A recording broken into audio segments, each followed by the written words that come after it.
Hello विद्यार्थी मित्रांनो, आपण क्लास 12चं केमिकल थर्मोडायनामिक्स नावाचं युनिट स्टार्ट केलं होतं आणि ज्याच्यामध्ये आजचा टॉपिक आपल्याला बघायचा आहे processes and types of processes. म्हणजे आपण प्रोसेस कशाला म्हणतो आणि प्रोसेसेसचे कोणकोणते टाइप्स असतात, ज्याच्यामध्ये सर्वात आधी आपल्याकडे आहे isothermal process, adiabatic process, isochoric process, isobaric process, त्यानंतर सायक्लिक प्रोसेस असते, त्यानंतर आणखी रिव्हर्सिबल आणि इरिव्हर्सिबल प्रोसेस असते. अशा वेगवेगळ्या प्रोसेसेस आहेत आणि या प्रोसेसेसची डेफिनेशन बघायची आहे आपल्याला आणि त्या प्रोसेसमध्ये कोणकोणत्या गोष्टी घडतात, म्हणजे कशा पद्धतीनं आपण एखाद्या प्रोसेसला डिफाईन करतो ते आपल्याला या टॉपिकमध्ये आज बघायचं आहे.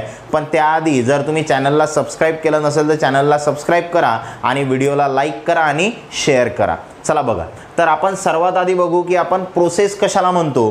तर प्रोसेस म्हणजे काय असते, तर एखादं काम जर आपण करत आहोत तर ते काम आपण कशा पद्धतीनं करत आहोत ते काय झाली, ते काम करण्याची प्रोसेस. बरोबर. मग प्रोसेस म्हणजे काय, तर प्रोसेसला जर तुम्हाला डिफाईन करायचं असेल तर आपण काय म्हणणार, तर प्रोसेस काय असते, the path or operation, the path or operation by which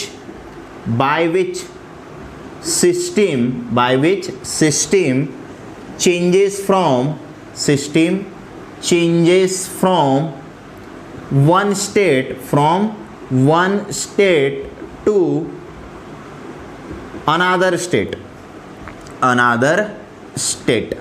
is called as process. त्याला काय म्हणतो आपण, प्रोसेस म्हणतो. म्हणजे प्रोसेस काय एक पाथ आहे किंवा ऑपरेशन आहे ज्यानं काय करतो आपण, सिस्टीमला चेंज करतो एकाच स्टेटमधून दुसऱ्या स्टेटमध्ये. म्हणजे जसं फॉर एक्झाम्पल कसं घेणार आपण, तर आपल्याकडे समजा हे एक सिलेंडर आहे, आपल्याकडे काय एक सिलेंडर आहे, याला म्हणतो मी सिलेंडर, आणि या सिलेंडरच्या आतमध्ये आपण गॅस भरलेला आहे. समजा याच्या आतमध्ये काय आहे, गॅस आहे. त्यानंतर याला एक पिस्टन लावलेला आहे, हा जो पार्ट आपल्याला दिसते याला काय म्हणतो आपण, पिस्टन म्हणतो. बरोबर. मग हे झाली आपली एक सिस्टीम. आता या सिस्टीमच्या आतमध्ये समजा जो गॅस आहे त्या गॅसचं जे प्रेशर आहे ते प्रेशर किती आहे, पी. आपण त्या प्रेशरला म्हणू P1. त्यानंतर या गॅसचा जो व्हॉल्यूम आहे तो व्हॉल्यूम आहे समजा V1 आणि या गॅसचं जे टेम्परेचर आहे समजा ते टेम्परेचर किती आहे याचं, T1. बरोबर. तर ह्या कंडिशन आहेत समजा. म्हणजे हे सिस्टीमची एक स्टेट झाली. आता मला काय करायचं आहे, वन स्टेट टू अनादर स्टेटमध्ये सिस्टीमला चेंज करायचं आहे. बरोबर. मग आता वन स्टेट टू अनादर स्टेटमध्ये चेंज करायचं आहे म्हणजे काय, तर समजा मी हा पिस्टन वरती घेऊन गेलो. बरोबर. हा पिस्टन जर मी इथपर्यंत आणला समजा, आता हा पिस्टन वरती आला. आता हा पिस्टन जर वरती आला आणि जर आता तुम्हाला काय दिसेल, हा जो व्हॉल्यूम आहे आता हा व्हॉल्यूम वाढला. सुरुवातला एवढा व्हॉल्यूम होता, आता एवढा व्हॉल्यूम झाला. म्हणजे व्हॉल्यूम किती झाला आता, V2. बरोबर. मग आता हा व्हॉल्यूम V2 कधी झाला असेल, जेव्हा खालचं प्रेशर जे आहे ते वाढलं. कारण प्रेशर वाढल्यामुळे हा पिस्टन कुठे गेला, वरती गेला. खालून प्रेशर लागलं त्याला, तो कुठे गेला, वरती गेला. म्हणजे इथं प्रेशर जे आहे ते आता प्रेशर किती झालं, P2. बरोबर. म्हणजे व्हॉल्यूम V2 झाला, प्रेशर काय झालं, P2 झालं. पण हे प्रोसेस करता वेळेस इथं जे टेम्परेचर आहे समजा ते टेम्परेचर T1 होतं, तर आपण इथं पण टेम्परेचर काय ठेवलं, T1च ठेवलं. बरोबर. म्हणजे आपण टेम्परेचर चेंज केलं काय, इथं टेम्परेचर चेंज केलं नाही. म्हणजे अशी प्रोसेस ज्याच्यामध्ये, म्हणजे काय सांगतो आपण, प्रोसेस म्हणजे path or operation by which system changes from one state to another state. मग आता कोणता पाथ फॉलो केला आपण इथं, तर सिस्टीमला एका स्टेटमधून दुसऱ्या स्टेटमध्ये आपण कन्वर्ट केलं. पण सिस्टीमचं जे टेम्परेचर आहे ते टेम्परेचर आपण काय ठेवलं, इथं कॉन्स्टंट ठेवलं. मग टेम्परेचर जर आपण कॉन्स्टंट ठेवलं तर याचा अर्थ त्या प्रोसेसला आपण आयसोथर्मल प्रोसेस म्हणत असतो. कोणती प्रोसेस, आयसोथर्मल प्रोसेस. म्हणजे एखादी प्रोसेस करता वेळेस जर आपण काय करत असू, टेम्परेचर कॉन्स्टंट ठेवत असू तर त्या प्रोसेसला काय म्हणतो आपण, आयसोथर्मल प्रोसेस. म्हणजे याचा जो पाथ आपण फॉलो केला किंवा जे ऑपरेशन परफॉर्म केलं ते कशासाठी केलं, टेम्परेचर कॉन्स्टंट ठेवण्यासाठी. आणि टेम्परेचर कॉन्स्टंट ठेवून सिस्टीमला आपण एका स्टेटमधून दुसऱ्या स्टेटमध्ये काय केलं, कन्वर्ट केलं. मग तो जो पाथ तुम्ही फॉलो केला किंवा जे ऑपरेशन परफॉर्म केलं टेम्परेचर कॉन्स्टंट ठेवण्यासाठी आणि सिस्टीमला एका स्टेटमधून दुसऱ्या स्टेटमध्ये कन्वर्ट करण्यासाठी, त्याला काय म्हणायचं, प्रोसेस म्हणायचं, बरोबर. जसं फॉर एक्झाम्पल आपल्या घरी पण आपण वेगवेगळ्या प्रोसेस करतो. जसं फॉर एक्झाम्पल स्वयंपाक करत असू आपण, तर स्वयंपाक करण्याची एक प्रोसेस आहे, बरोबर. जसं फॉर एक्झाम्पल आपल्याला पोळ्या करायच्या आहेत, मग पोळ्या करायच्या आहेत तर सर्वात आधी काय करावं लागेल, जो आपला आटा आहे म्हणजे पीठ आहे ते घ्यावं लागेल, त्याच्यामध्ये पाणी टाकावं लागेल, बरोबर. त्याचा गोळा तयार करावा लागेल, नंतर त्याचे छोटे छोटे गोळे करून काय करावे लागेल, पोळी लाटावी लागेल, बरोबर. नंतर ती पोटीत जे तुमची पोळी आहे ते काय करावी लागेल, तुम्हाला तव्यावरती टाकावं लागेल, भाजावी लागेल, बरोबर. म्हणजे ही काय करतो आपण, प्रोसेस करत आहोत. म्हणजे तुमची इनिशियल स्टेट काय होती, तुमच्यावर पीठ होतं आणि फायनल स्टेटला तुम्हाला काय भेटलं, पोळी भेटली, बरोबर. आणि हे पिठापासून तर पोळीपर्यंत जाण्यासाठी तुम्ही ज्या काही मधामध्ये पाथ फॉलो केला किंवा जे ऑपरेशन परफॉर्म केले ते म्हणजेच काय असते, प्रोसेस. ती झाली पोळी बनवण्याची प्रोसेस. तसं सिस्टीमला एका स्टेटमधून दुसऱ्या स्टेटमध्ये पाठवण्यासाठी पण तुम्ही काहीतरी प्रोसेस करणार, बरोबर. कोणता तरी पाथ फॉलो करणार, कोणतं तरी ऑपरेशन परफॉर्म करणार, त्याला आपण काय म्हणणार, प्रोसेस म्हणणार. मग प्रोसेस म्हणजे असते path or operation by which system changes from one state to another state. मग आता पुढे काय सांगायचं आपल्याला, याचे वेगवेगळे टाइप्स आहेत. प्रोसेसचे काय आहेत, वेगवेगळे टाइप्स. मग आता या टाइप्समध्ये पहिला टाइप बघू आपण, जो आहे आपल्याकडे आयसोथर्मल प्रोसेस. पहिली प्रोसेस कोणती बघायची आपल्याला, आयसोथर्मल प्रोसेस. मग आता आयसोथर्मल प्रोसेस म्हणजे काय, तर आयसोथर्मल प्रोसेस म्हणजे अशी प्रोसेस आहे ज्याच्यामध्ये या आयसोचा अर्थ होते सेम आणि हा जो थर्म शब्द आहे हा हीट म्हणजेच टेम्परेचर सोबत रिलेटेड आहे. म्हणजे अशी प्रोसेस ज्याच्यामध्ये काय असते, टेम्परेचर सेम असते, म्हणजेच काय असते, कॉन्स्टंट असते. म्हणजे काय म्हणणार आपण, the process in which temperature of the system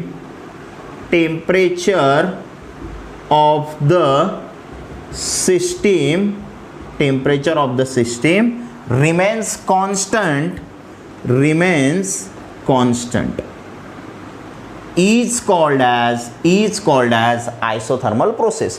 म्हणजे आयसोथर्मल प्रोसेसमध्ये काय करत असतो आपण, सिस्टीमचं जे टेम्परेचर आहे ते टेम्परेचर काय ठेवायचं आहे, तुम्हाला कॉन्स्टंट ठेवायचं आहे, म्हणजे सेम ठेवायचं आहे, बदलायचं नाही आहे. म्हणजेच काय, जर सिस्टीमचं पहिलं टेम्परेचर T1 आहे आणि नंतरचं टेम्परेचर T2 आहे, पण हे टेम्परेचर काय असलं पाहिजे, कॉन्स्टंट असलं पाहिजे, म्हणजे सेम असलं पाहिजे, म्हणजे इक्वल असलं पाहिजे. म्हणजे आयसोथर्मल प्रोसेसमध्ये T1 इज इक्वल टू काय असते, T2, आणि T1 is equal to T2 आहे. मग जर आपण डेल्टा T काढला, डेल्टा T म्हणजे काय, चेंज इन टेम्परेचर, तर हा चेंज इन टेम्परेचर काय असते, final value minus initial value, बरोबर. म्हणजे final temperature minus initial temperature. पण दोन्ही टेम्परेचर सारखे आहेत, म्हणजे हे व्हॅल्यू आणि हे व्हॅल्यू सारखी आहे. म्हणजे हे जर 5 असेल तर हे पण 5 आहे. मग दोन्ही व्हॅल्यू जर सारख्या असेल तर तुमचा जो डेल्टा T आहे तो डेल्टा T किती येणार, इथं 0 येणार.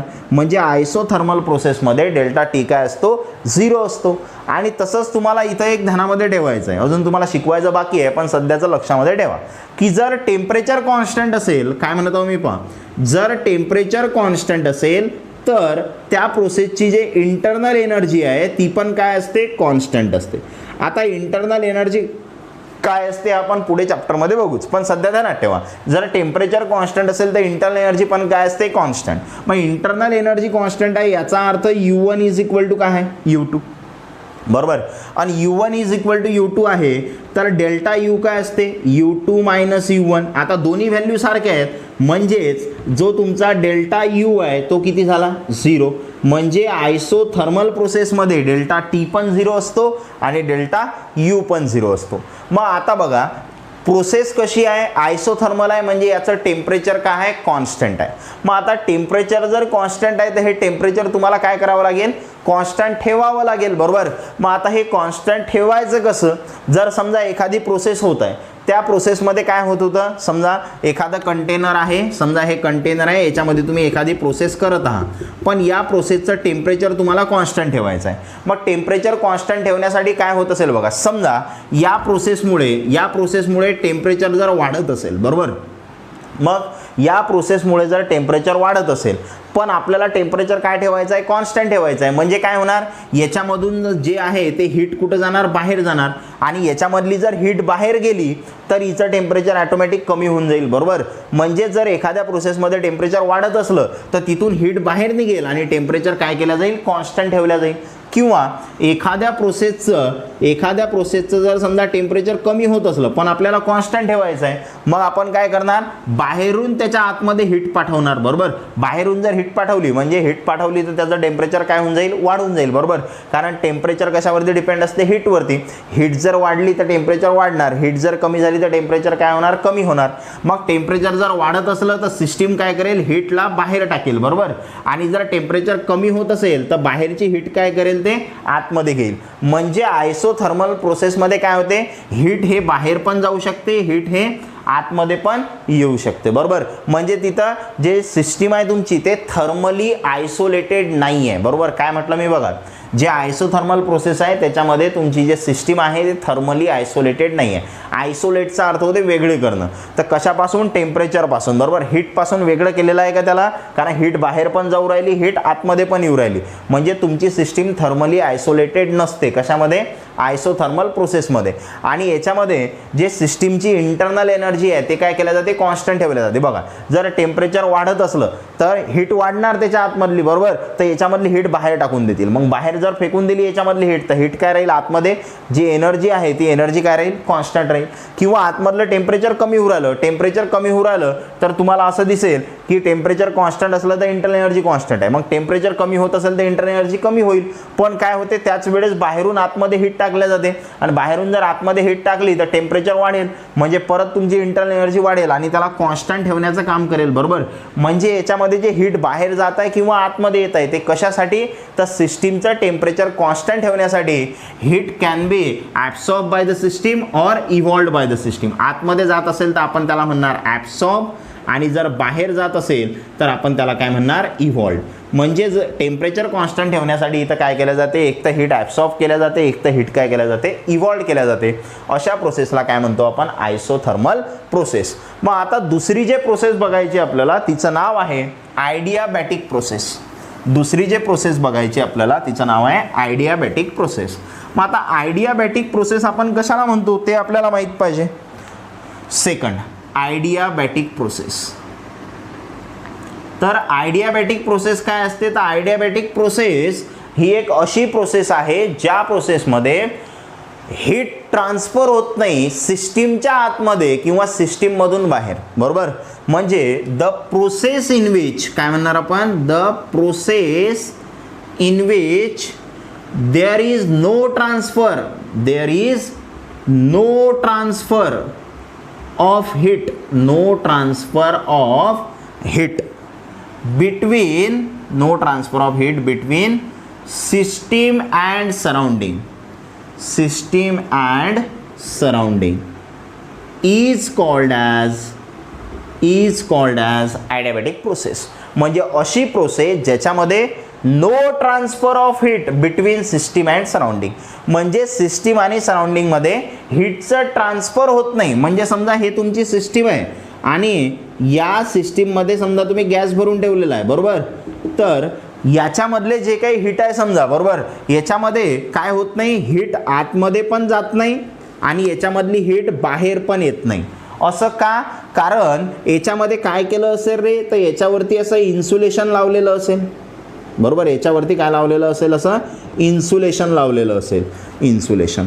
आणि या इन्सुलेशनमुळे काय होणार, याच्यामधली हीट बाहेर पण जाणार नाही, याच्यामध्ये हीट आतमध्ये पण जाणार नाही. म्हणजे हीट ट्रान्सफर होणार नाही.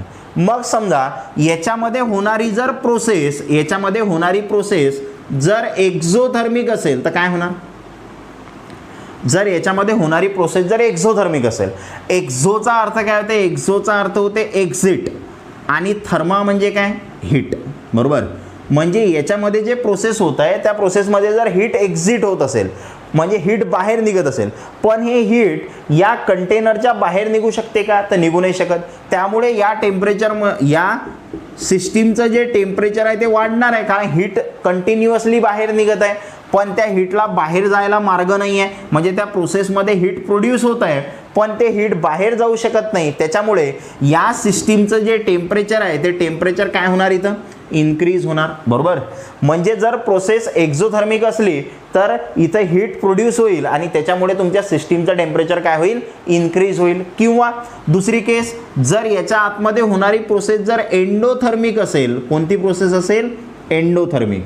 मग एंडोथर्मिकचा अर्थ काय होते, एंडोचा अर्थ होते इन आणि थर्मा म्हणजे काय हीट, म्हणजे अशी प्रोसेस ज्याच्यामध्ये हीट काय होते ॲब्सॉर्ब होते. मग बघा, जर हीट ॲब्सॉर्ब झाली या प्रोसेसमध्ये, जर हीट ॲब्सॉर्ब झाली, मग हीट जर ॲब्सॉर्ब झाली म्हणजे इथची हीट कमी झाली आणि हीट जर कमी झाली म्हणजे टेम्परेचर काय झालं कमी झालं. म्हणजे जर या कंटेनरमध्ये होणारी प्रोसेस एंडोथर्मिक असेल तर या सिस्टीमचं टेम्परेचर काय होणार कमी होणार, बरोबर. म्हणजे या प्रोसेसमध्ये टेम्परेचर कॉन्स्टंट आहे का तर नाही. एक जर एक्झोथर्मिक प्रोसेस असेल तर टेम्परेचर वाढेल, जर एंडोथर्मिक प्रोसेस असेल तर टेम्परेचर कमी होईल.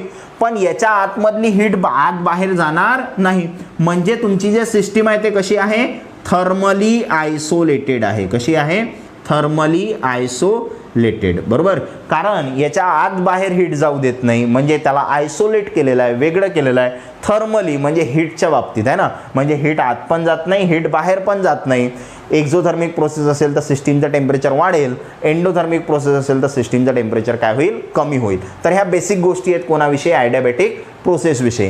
तर ॲडियाबॅटिक प्रोसेस ही अशी प्रोसेस असते ज्याच्यामध्ये no transfer of heat between system and surrounding. मग हीट ट्रान्सफर जो आहे तो आपण क्यूनं दाखवतो आणि या क्यूची व्हॅल्यू किती आहे 0, किंवा कोणी कोणी स्मॉल क्यू पण दाखवते. तुम्ही क्यू घेऊ शकता किंवा स्मॉल क्यू घेऊ शकता, बरोबर.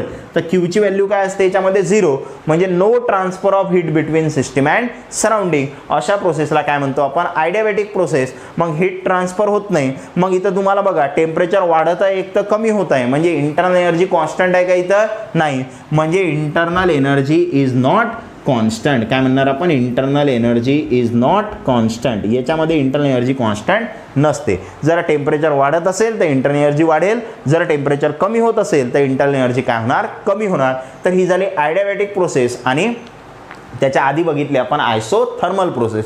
तर कधी कधी याचा डिफरन्स बिटवीन विचारतात तुम्हाला की ॲडियाबॅटिक प्रोसेस आणि जे आयसोथर्मल प्रोसेस आहे याच्यामध्ये काय डिफरन्स आहे तो सांगा. तर बघा, आता हा डिफरन्स सांगण्यासाठी काय करणार आपण सर्वात आधी, तर एक इथं लिहितो मी आयसोथर्मल प्रोसेस, आयसोथर्मल प्रोसेस. आणि दुसरी जे प्रोसेस आहे आपल्याजवळ तिचं नाव आहे आयडियाबॅटिक प्रोसेस, आयडियाबॅटिक प्रोसेस. मग सर्वात आधी काय करणार आपण बघा, पहिला डिफरन्सचा पॉईंट कोणता लिहिणार डेफिनेशन, बरोबर. इकडे पण पहिला डिफरन्सचा पॉईंट काय येणार डेफिनेशन. मग आता ह्या डेफिनेशन मी तुम्हाला सांगितल्या. काय डेफिनेशन होती आयसोथर्मलची, the process in which temperature of the system remains constant is called as isothermal process. आणि आयडियाबॅटिक प्रोसेस कशाला, द प्रोसेस इन विच काय म्हणणार आपण there is no transfer of heat between system and surrounding is called as adiabatic process. ते आपण एक सांगितलं. मग तुम्हाला आणखी काय समजलं याच्यामध्ये, या प्रोसेसमध्ये काय असते टेम्परेचर इज कॉन्स्टंट. याच्यामध्ये काय असते टेम्परेचर कॉन्स्टंट असते. इकडे काय म्हणणार आपण टेम्परेचर इज नॉट कॉन्स्टंट, बरोबर. टेम्परेचर इज नॉट कॉन्स्टंट, इकडे कॉन्स्टंट नाही आहे. मग इकडे जर टेम्परेचर कॉन्स्टंट आहे तर आपण सांगितलं होतं इंटरनल एनर्जी इज कॉन्स्टंट. इकडे काय येणार internal energy is not constant. इकडे इंटरनल एनर्जी कॉन्स्टंट नसते, ते पण सांगितलं आपण. त्यानंतर इकडे काय सांगितलं होतं आपण system is not thermally isolated, system is not thermally isolated. Thermally त्याला आयसोलेट केलेलं नाही, वेगळं केलेलं नाही. आणि इकडे काय सांगितलं होतं आपण सिस्टीम इज थर्मली आयसोलेटेड. याला काय केलं होतं आपण थर्मली आयसोलेट केलं होतं, बरोबर. इकडे इंटरनल एनर्जी कॉन्स्टंट होती, इकडे इंटरनल एनर्जी कॉन्स्टंट नव्हती. इकडे टेम्परेचर कॉन्स्टंट होतं, इकडे टेम्परेचर कॉन्स्टंट नव्हतं. इकडे सिस्टीम थर्मली आयसोलेट होती, इकडे आयसोलेट नव्हती. इकडे सिस्टीम थर्मली आयसोलेटेड आहे. मग आणखी तुम्ही एक्झाम्पल काय सांगू शकता याच्यामध्ये, जर आपण एक्झाम्पल सांगितलं तर एक्झाम्पल काय येणार boiling of water, boiling of water. बघा बॉइलिंग ऑफ वॉटर. वॉटर तुम्ही बॉईल करता आणि हे कुठं होते रे, तर हे होते 100 डिग्री सेल्सिअसवर, बरोबर.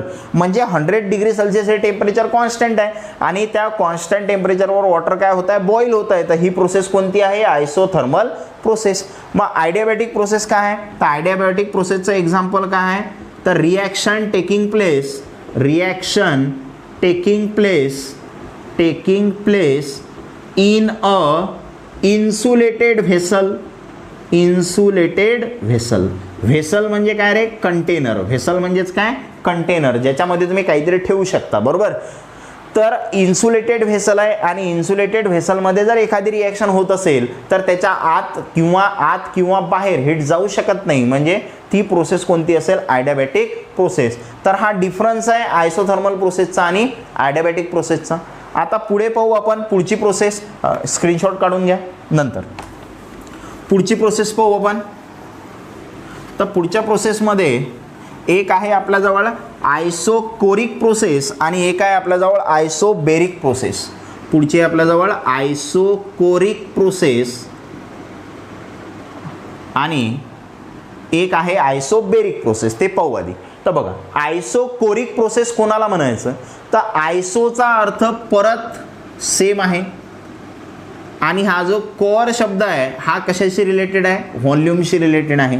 म्हणजे आयसोकोरिक प्रोसेस हे अशी प्रोसेस आहे ज्याच्यामध्ये व्हॉल्यूम काय असते, कॉन्स्टंट असते, बरोबर. म्हणजे काय म्हणणार आपण, the process in which volume of the system remains constant is called as isochoric process. म्हणजे ज्या प्रोसेसमध्ये सिस्टीमचा व्हॉल्यूम काय असते, कॉन्स्टंट असते, म्हणजे व्हॉल्यूम बदलत नाही, त्या प्रोसेसला काय म्हणतो आपण, आयसोकोरिक प्रोसेस. व्हॉल्यूम कॉन्स्टंट आहे याचा अर्थ काय, याचा अर्थ आहे जो तुमचा V1 होता आणि जो तुमचा V2 आहे, म्हणजे सुरुवातचा व्हॉल्यूम नंतरचा व्हॉल्यूम हा कॉन्स्टंट आहे, म्हणजे बदलला नाही, म्हणजे इक्वल आहे, बरोबर. आणि V1 is equal to V2 असेल तर डेल्टा V काय होणार, डेल्टा V म्हणजे असते चेंज इन व्हॉल्यूम आणि चेंज इन व्हॉल्यूम काय असते, V2 मायनस V1, बरोबर. मग V2 म्हणजे काय, V2 आणि V1 दोन्ही पण सारखे आहेत, म्हणजे हे हा 5 असेल तर हा पण 5 आहे आणि 5 मायनस 5 किती होणार, 0. म्हणजे याच्यामध्ये डेल्टा V काय असतो, 0 असतो. जर आयसोकोरिक प्रोसेसमध्ये जो डेल्टा V आहे तो काय असतो, 0 असतो. म्हणजे ज्या प्रोसेसमध्ये व्हॉल्यूम कॉन्स्टंट असतो त्या प्रोसेसला आपण काय म्हणतो, आयसोकोरिक प्रोसेस. मग याचं एक्झाम्पल सांगावं लागेल आपल्याला. तर काय म्हणणार आपण, reaction carried out in a closed vessel. बघा, व्हेसल म्हणजे कंटेनर आणि ते कंटेनर कसं आहे, क्लोज आहे. बघा, मग आता कंटेनर जर क्लोज आहे, समजा हे कंटेनर आहे आणि हे कंटेनर कसं आहे, क्लोज आहे. मग कंटेनर जर क्लोज असेल तर याचा जो व्हॉल्यूम आहे तो व्हॉल्यूम काय झाला, आता फिक्स झाला, कॉन्स्टंट झाला, एवढाच असेल. म्हणजे याचा व्हॉल्यूम बदलणार आहे का, जे तुम्ही रिॲक्शन याच्या आतमध्ये करणार आहात, बरोबर. तर हा जो व्हॉल्यूम आहे हा व्हॉल्यूम काय ठेवला तुम्ही, कॉन्स्टंट ठेवला, हा आता बदलणार नाही आहे. म्हणजे या प्रोसेसला काय म्हणणार आपण, आयसोकोरिक प्रोसेस, ज्याच्यामध्ये सिस्टीमचा व्हॉल्यूम काय असते, कॉन्स्टंट असते. आयसोथर्मलमध्ये टेम्परेचर कॉन्स्टंट होतं, आयसोकोरिकमध्ये व्हॉल्यूम काय असते, सिस्टीमचा कॉन्स्टंट असते. म्हणजे जर तुम्ही क्लोज व्हेसलमध्ये रिॲक्शन करत असाल, क्लोज कंटेनरमध्ये रिॲक्शन करत असाल तर ती रिॲक्शन जी आहे ते आयसोकोरिक प्रोसेसनुसार होत असते, बरोबर. आता पुढची प्रोसेस बघायची आपल्याला याच्यामध्ये. 4th number आयसोबेरिक process. पुढची कोणती बघायची आपल्याला, आयसोबेरिक प्रोसेस. बघा, 4th नंबर आयसोबेरिक प्रोसेस. बघा, आता आयसोबेरिक प्रोसेस म्हणजे काय, तर परत आयसो आहे म्हणजे काहीतरी सेम आहे आणि इथं बार शब्द आहे. बार हा शब्द काय इंडिकेट करतो, प्रेशर. तसंही आपल्याला माहिती आहे प्रेशरचं युनिट बार पण असते, बरोबर. मग बार हा काय इंडिकेट करते, प्रेशर इंडिकेट करते. म्हणजे अशी प्रोसेस आहे ज्याच्यामध्ये प्रेशर सेम आहे, म्हणजे कॉन्स्टंट आहे. म्हणजे काय म्हणणार आपण, the process in which pressure of the system, pressure of the system remains constant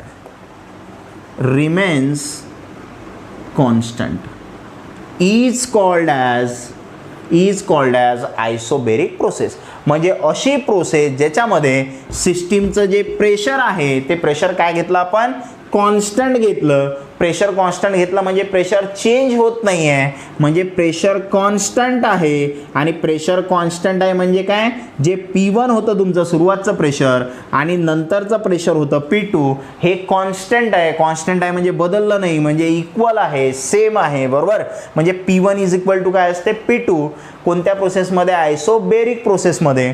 मग डेल्टा P काय असेल, डेल्टा P म्हणजे change in pressure, final pressure minus initial pressure. Final म्हणजे P2, इनिशियल म्हणजे P1. आणि दोन्ही व्हॅल्यू सेम आहेत आणि व्हॅल्यू जर सेम आहेत म्हणजे हे जर 5 असेल तर हे पण 5 आहे, म्हणजे 5 - 5 0, म्हणजे डेल्टा P काय असते, 0 असते. म्हणजे आयसोबेरिक प्रोसेसमध्ये डेल्टा P 0 असते, बरोबर. मग आपल्याला माहीत झालं आयसोबेरिक प्रोसेसमध्ये प्रेशर कॉन्स्टंट असते आणि डेल्टा P काय असतो, 0 असतो. आणि तसंही ध्यानात ठेवायचं, जो कॉन्स्टंट असते त्याचा जर डेल्टा काढला म्हणजे चेंज काढला तर तो कधी पण काय असते, 0 असते. मग याच्यामध्ये तुम्हाला एक्झाम्पल ध्यानामध्ये ठेवायचं आहे. तर एक्झाम्पल काय सांगणार आपण, तर आपण असं म्हटलं की ज्या काही बॉइलिंग ऑफ वॉटर आहे समजा, आहे ना, boiling of water at room temperature, at किंवा ॲटमॉस्फेरिक टेम्परेचर म्हटल्यापेक्षा प्रेशर म्हणू आपण, ॲटमॉस्फेरिक प्रेशर. हे झालं याचं एक्झाम्पल. काय म्हटलं आपण, वॉटर बॉईल करत आहोत आपण at atmospheric pressure. Atmospheric pressure आहे तर ॲटमॉस्फेरिक प्रेशर किती आहे आपलं, 1 atm. म्हणजे हे व्हॅल्यू ॲटमॉस्फिअरचं प्रेशर बदलत आहे का, ते सेम आहे, किती, 1 atm. मग जर प्रेशर काय असेल, सेम असेल तर ती प्रोसेस कोणती असेल, आयसोबेरिक प्रोसेस. म्हणजे boiling of water at atmospheric pressure, इथं जे प्रेशर आहे त्या प्रेशरला काय म्हणतो आपण, ॲटमॉस्फेरिक प्रेशर. तर त्या ॲटमॉस्फेरिक प्रेशर सेम असते, बदलत नसते, म्हणजे ती प्रोसेस कशी आहे, आयसोबेरिक प्रोसेस. म्हणजे आपल्याला आयसोकोरिक प्रोसेस पण समजलं, आयसोबेरिक प्रोसेस पण समजलं. आता याच्यानंतर पुढची प्रोसेस बघायची आपल्याला, स्क्रीनशॉट काढून घ्या. याच्यानंतर पुढची प्रोसेस बघायची आपल्याला सायक्लिक प्रोसेस. पुढची कोणती आहे, cyclic process. 5th number, cyclic process. आता सायक्लिक प्रोसेस म्हणजे काय, तर हे काही तसं आपल्या बुकमध्ये तर नाही आहे यावर्षी सिलेबसमध्ये, तरी मी सांगत आहोत तुम्हाला. सायक्लिक प्रोसेस म्हणजे अशी प्रोसेस असते ज्याच्यामध्ये इनिशियल स्टेट जे सिस्टीमची इनिशियल स्टेट आहे आणि जे फायनल स्टेट आहे ते काय असते, सेम असते, है ना. म्हणजे काय, एखादी सिस्टीम आहे ते समजा या स्टेटवरून निघली. आता ह्या सिस्टीमनं, हे समजा सिस्टीम पहिले इकडे गेली, हा पाथ फॉलो केला, नंतर हा पाथ फॉलो केला, नंतर हा पाथ फॉलो केला, नंतर हा पाथ फॉलो केला, परत हा पाथ फॉलो केला आणि परत हा पाथ फॉलो केला आणि रिटर्न कुठं आली, इनिशियल स्टेटला, बरोबर. म्हणजे काय, सिस्टीमनं काय केलं पहा, इथून सुरुवात झाली इनिशियल स्टेट, मग असे डिफरंट पाथ फॉलो करत गेली आणि शेवटी रिटर्न कुठं आली, इनिशियल स्टेटला. म्हणजे हिची जे फायनल स्टेट आणि इनिशियल स्टेट आहे, सुरुवातला पण इथंच होती सिस्टीम आणि फायनली पण कुठं आली, इथंच आली. म्हणजे इनिशियल आणि फायनल स्टेट काय झाली, सेम झाली. मग इनिशियल आणि फायनल स्टेट जर सेम झाली तर आपण अशा प्रोसेसला काय म्हणत असतो, सायक्लिक प्रोसेस. कारण त्यानं सायक्लिक पाथ फॉलो केला. बघा, सायक्लिक पाथ म्हणतो आपण याला, जिथून सुरुवात झाली तिथंच जर एंड झाला तर आपण त्याला काय म्हणत असतो, सायक्लिक पाथ म्हणत असतो. तर या सिस्टीमनं सायक्लिक पाथ फॉलो केला म्हणजे the system performs number of operation and return to its initial state is called as cyclic process, है ना. म्हणजे अशी process, the process in which system perform number of operation and return to its initial state. म्हणजे system number of operation perform करते आणि कुठं येते, initial स्टेटला काय येते, रिटर्न येते. अशा प्रोसेसला काय म्हणतो आपण, सायक्लिक प्रोसेस म्हणतो, बरोबर. म्हणजे आपण आतापर्यंत कोणकोणती प्रोसेस बघितली, सर्वात आधी आयसोथर्मल प्रोसेस. मग आयसोथर्मल प्रोसेसमध्ये काय होतं बघा, आयसोथर्मलमध्ये काय होतं, टेम्परेचर कॉन्स्टंट होतं, म्हणजेच डेल्टा T 0 होता, बरोबर. दुसरी बघितली त्याच्याचमध्ये आपण इंटरनल एनर्जी पण कॉन्स्टंट सांगितलं होतं, म्हणजे डेल्टा यू पण काय होता 0 होता, बरोबर. नंतर दुसरी बघितली आपण आयडियाबॅटिक. आयडियाबॅटिकमध्ये नो ट्रान्सफर ऑफ हीट, म्हणजे तुमचा जो क्यू होता तो काय होता 0 होता, हीट ट्रान्सफर होत नाही. तिसरी बघितली होती आपण आयसोकोरिक. आयसोकोरिकमध्ये काय होता व्हॉल्यूम कॉन्स्टंट होता, बरोबर. आणि व्हॉल्यूम जर कॉन्स्टंट आहे म्हणजे तुमचा जो डेल्टा व्ही आहे तो डेल्टा व्ही काय होता 0 होता. त्यानंतर फोर्थ नंबरला आपण बघितलं आयसोबेरिक. आणि आयसोबेरिकमध्ये प्रेशर कॉन्स्टंट होतं, आणि प्रेशर कॉन्स्टंट असेल तर जो तुमचा डेल्टा पी आहे तो काय होता 0 होता, बरोबर. तर हे बघितलं. आणि शेवटी बघितलं आपण सायक्लिक, ज्याच्यामध्ये इनिशियल आणि फायनल स्टेट काय असते सेम असते, त्या प्रोसेसला काय म्हणतो आपण सायक्लिक प्रोसेस. म्हणजे अशा आपण 5 टाईपच्या प्रोसेस बघितल्या. स्क्रीनशॉट काढून घ्या. बघा आता याच्यानंतर आणखी पण 2 प्रोसेस आहेत, ज्याच्यामध्ये एक आहे रिव्हर्सिबल प्रोसेस आणि एक आहे इरिव्हर्सिबल प्रोसेस, बरोबर. तर ह्या 2 प्रोसेस पण आपल्याला बघायच्या आहेत, पण त्या आपण पुढील लेक्चरमध्ये बघू. पण त्याआधी जर तुम्ही चॅनलला सबस्क्राईब केलं नसेल तर सबस्क्राईब करा, व्हिडिओला लाईक केलं नसेल तर व्हिडिओला लाईक करा आणि व्हिडिओ शेअर करा. आणि या चॅप्टरच्या नोट्ससाठी तुम्हाला काय करायचं आहे, जो डिस्क्रिप्शन बॉक्स आहे त्या डिस्क्रिप्शन बॉक्समध्ये मी टेलिग्रामच्या चॅनलची लिंक दिलेली आहे. तर तुम्हाला काय करायचं, आधी टेलिग्राम जे ॲप आहे ते तुम्हाला डाउनलोड करायचं आहे प्ले स्टोअरवरून. नंतर त्या लिंकवरती डिस्क्रिप्शनमधल्या लिंकवरती क्लिक करून तो ग्रुप जॉईन करायचा आहे, जिथं तुम्हाला या चॅप्टरच्या जेवढे काही चॅप्टर मी शिकवत आहे त्या सर्वांच्या नोट्स तिथं तुम्हाला अवेलेबल होतील. थँक्यू.